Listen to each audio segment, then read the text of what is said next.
this is the mold I was telling you about. This is where they molded this to my head and arms. So I'll be laying in that.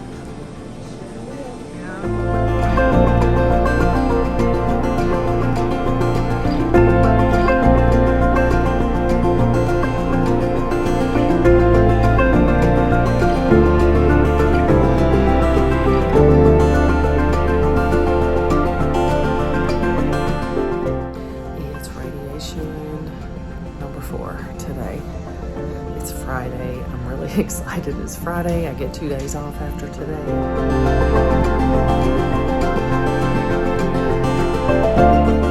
Good morning, friends.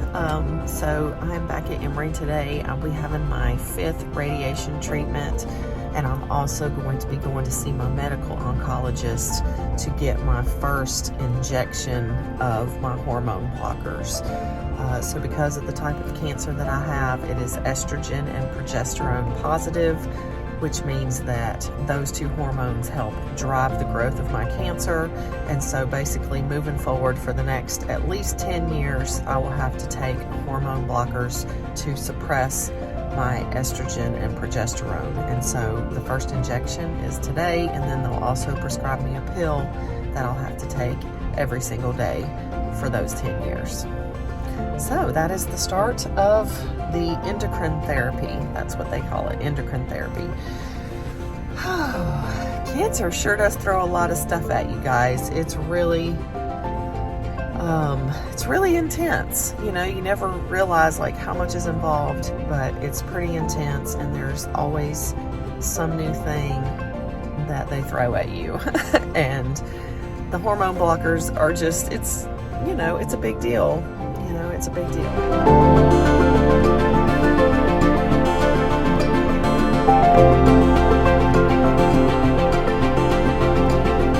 Okay, I'm here for treatment number 7. It's just day after day after day. They just keep coming, and I'm tired already. The drive is really hard. Getting up super early, driving before it gets light out. I haven't had to do that in a really long time, so I'm not used to it. But I'm still feeling okay, just fatigued right now, and just weird bouts of nausea sometimes, but my skin still looks really good right now. So yeah, I'm feeling hopeful today.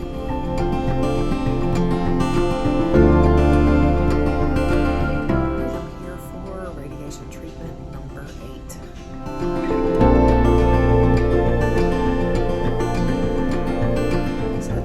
Treatment number 9.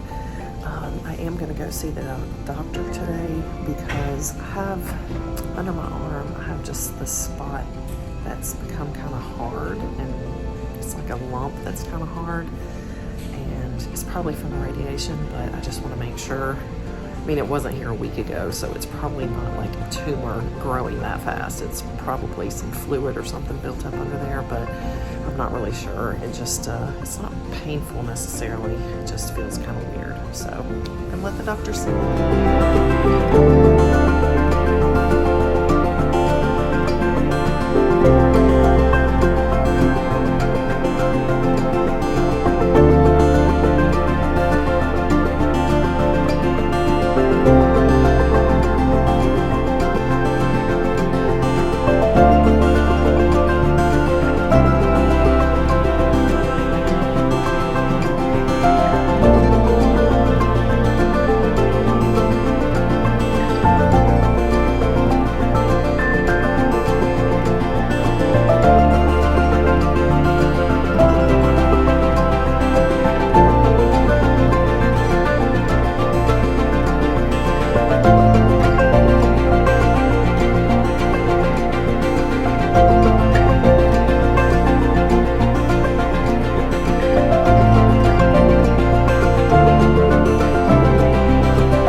my very last treatment, and I'm very excited.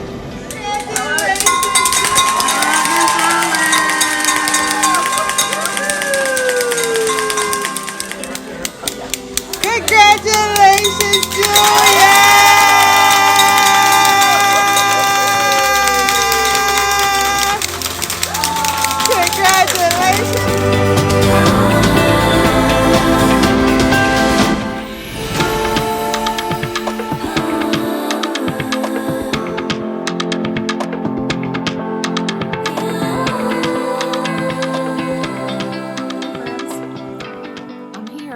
I made it through.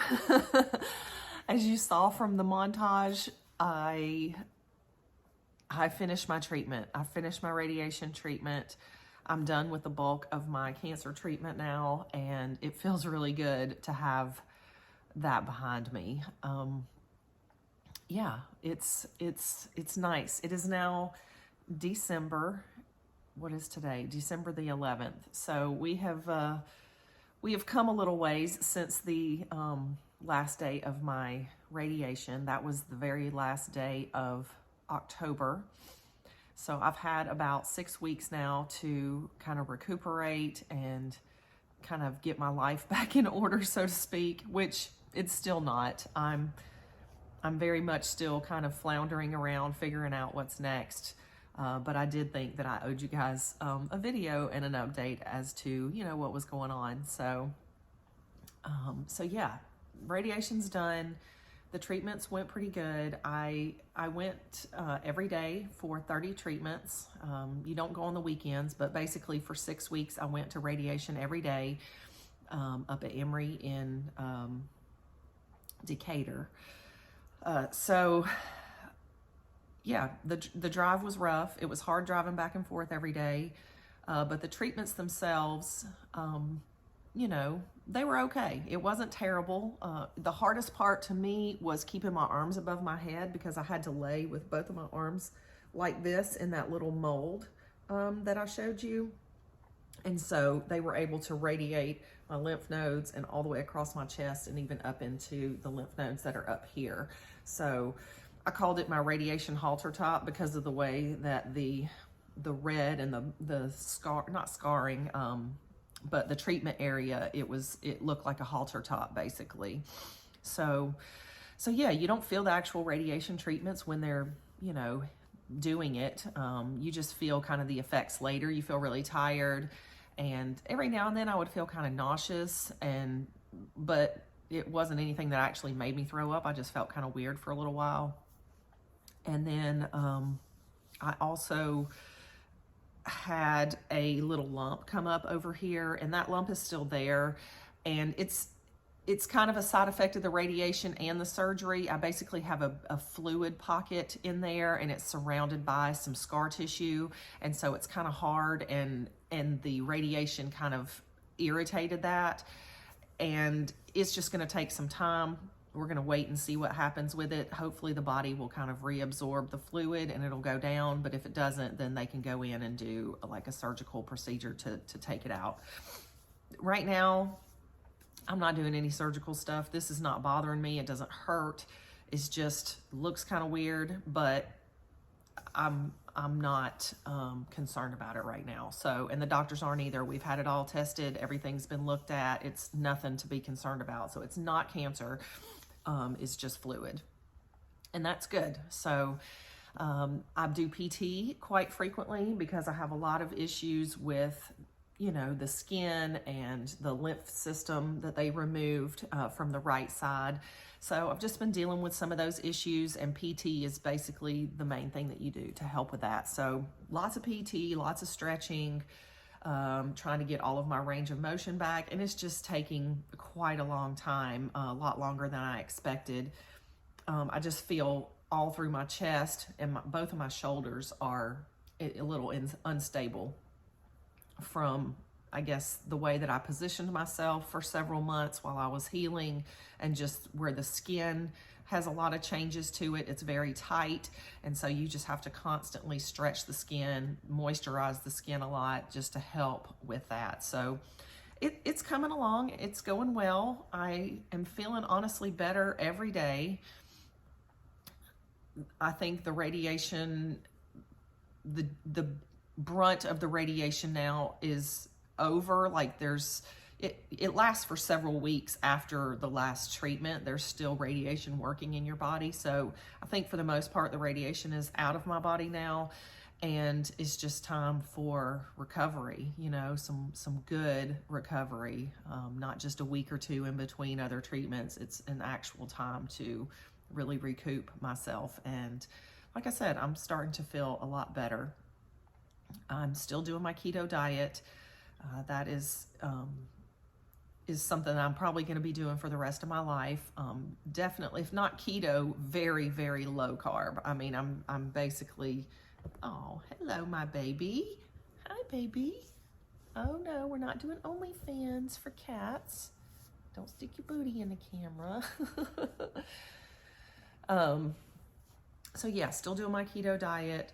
I am on hormone blockers basically for at least the next 10 years. I know I posted a little bit about that. That was pretty tough, going into menopause within just a few days, not really getting any time to build up to that. So yeah, that's pretty intense.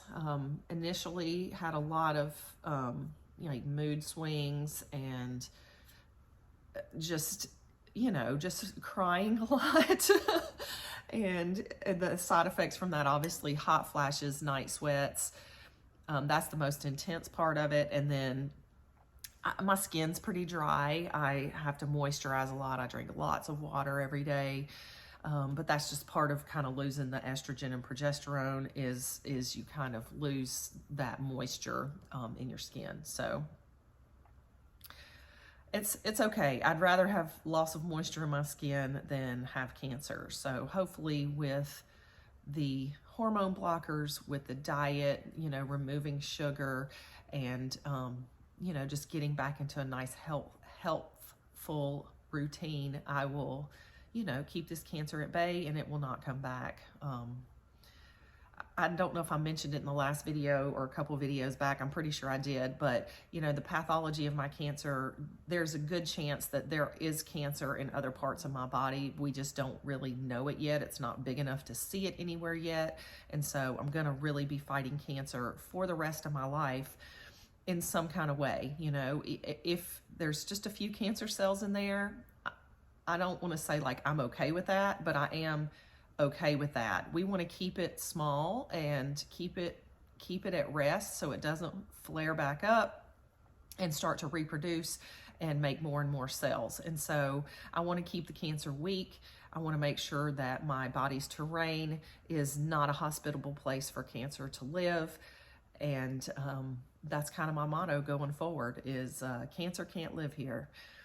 And I kind of adapted that motto partway through radiation, and I'm holding on to that. That is my, kind of my thing. And I don't want to, dwell in the cancer space all the time, every single day of my life, but I do have to, in some ways, keep it in the back of my mind and know that,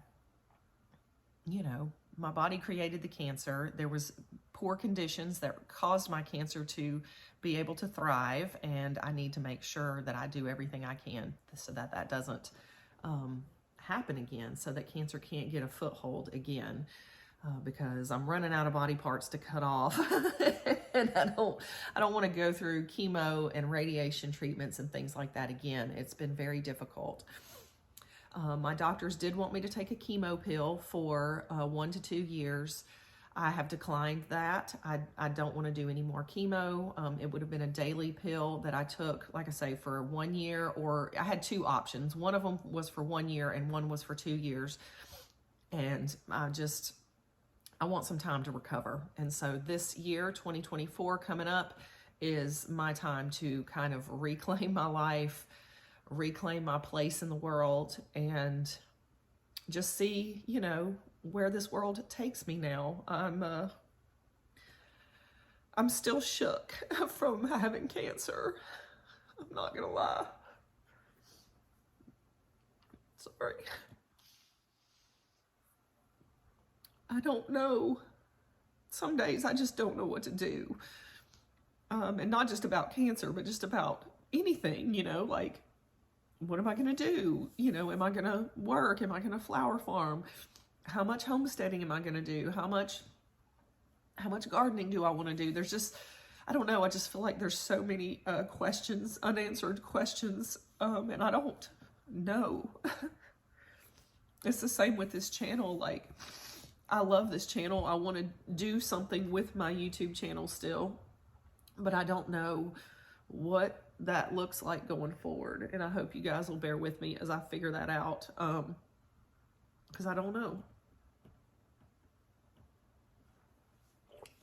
Sorry, I wasn't going to cry. I was trying to get through these videos without crying, but I just can't seem to.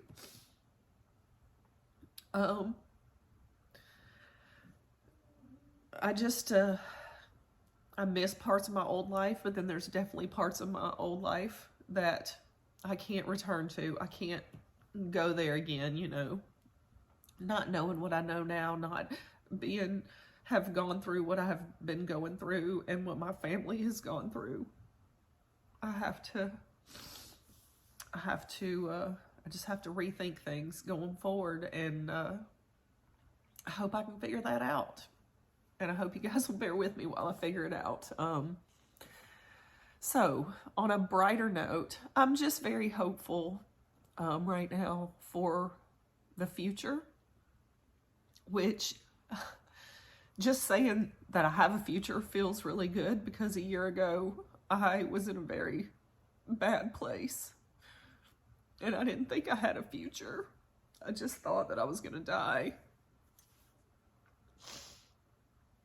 And I don't feel that way now. I do feel like I've given myself a chance, you know, and I'm going to take advantage of the chance that I've given myself. However long that is. Hopefully it's, you know, 25, 30 more years. But if it's not, then I'll accept that too. So yeah, I'm finding it hard to find the balance between living every day like it's your last and living like you have a long-term future.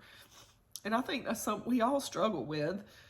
But I think once you have been faced with something that could cause your death, you start thinking about it a little bit more heavily. And that's just kind of where I'm at right now, is, you know, figuring out where we go from here. And hopefully it's all good stuff, you know. I want it to be good stuff and fun stuff and things that I can share with you guys. And I will say this, we have torn out the entire flower farm and garden outside. Everything is gone except for just a few of our raised beds, but everything is being rearranged and moved around, and I will bring you guys along for the revamp of the flower farm and the garden. It's not going to be a flower farm in the way it was before. If I decide to grow flowers for sale in some kind of way, I'm going to grow a lot of perennials, things that I don't have to tend as much or do as much for planting and things like that, because my body's definitely not the same as it was before, and I can't do as much as I did. And I just need to figure out how I can still be a farmer and still provide joy with flowers without hurting myself or stressing myself out the way I was before. So yeah, I think that's kind of where I'm headed right now. So at least for the immediate future, I'm going to bring you guys along for the revamp of the garden and the flower farm, if we're going to call it that. I don't know yet, but I've got big plans for it, and I'm just going to live within that space right now. Not actually in the space, but that's where my mind is, and that's where I'm going to focus my energy on, working on some things around the house here, painting some rooms, getting some things, you know, reorganized, things that I haven't been able to mess with over the last year. So yeah, stick around for that, guys. I also want to say I really appreciate all of you for being here. We hit 10,000 subscribers yesterday, And I'm just really proud of that. And I have to thank all of you guys for that, because you're the ones that put me there. And yeah, it feels really good. It's taken me about 2.5 years to get to 10,000 subscribers. It's a lot of work, and I appreciate you. So thanks for being here again. All the love and support is very appreciated, and I can't wait to see you next time here at Row & Co Farms.